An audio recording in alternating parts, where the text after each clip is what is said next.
Well, there's a deep idea in the West too. It's like, pick up your damn suffering and bear it and try to be a good person so you don't make it worse. Well, that's a truth. You know, I read a lot about the terrible things that people have done to each other. You just cannot even imagine it. It's so awful. So you don't want to be someone like that. You know, do you have a reason to be? Yes!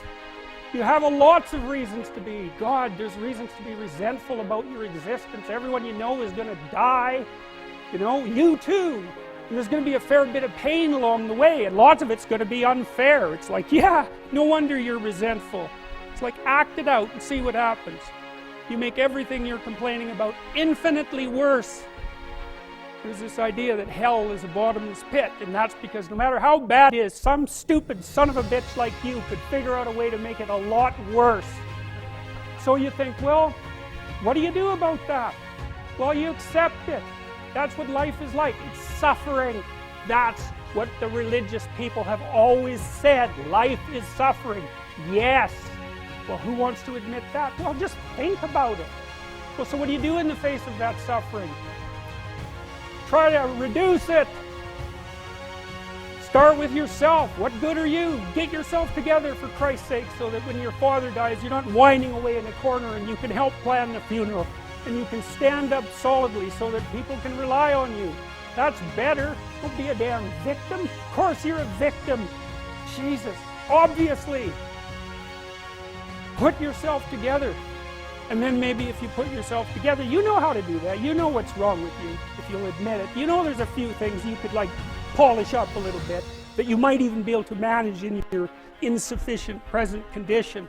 And so you might shine yourself up a little bit, and then your eyes will be a little more open, then you can shine yourself up a little bit more, and then maybe you could bring your family together instead of having them be the hateful, spiteful, neurotic, infighting batch that you're like doomed to spend Christmas with.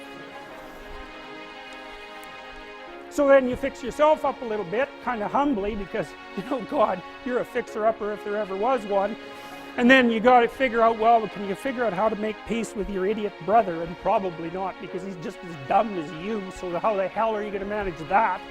And so then maybe you get somewhere that way, and your family's sort of functioning, and you find out, well, that kind of relieved a little bit of suffering, although it reduced the opportunities for spiteful revenge, and that's kind of a pain in the neck.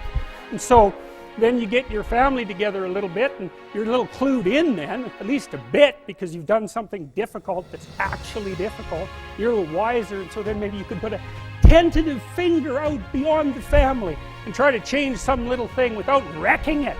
It's like, our society is complex, and we teach our students that they could just fix it. It's like, go fix a military helicopter and see how far you get with that. It's like, what are you going to do? You're like a chimp with a wrench.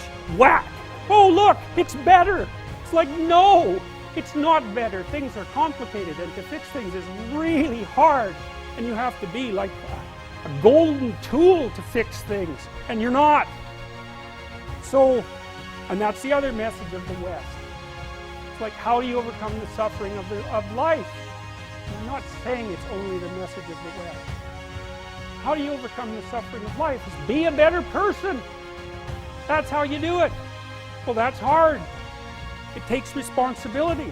And I think, you know, if you said to someone, you want to have a meaningful life? Everything you do matters. That's the definition of a meaningful life. But everything you do matters. So you're going to have to carry that with you.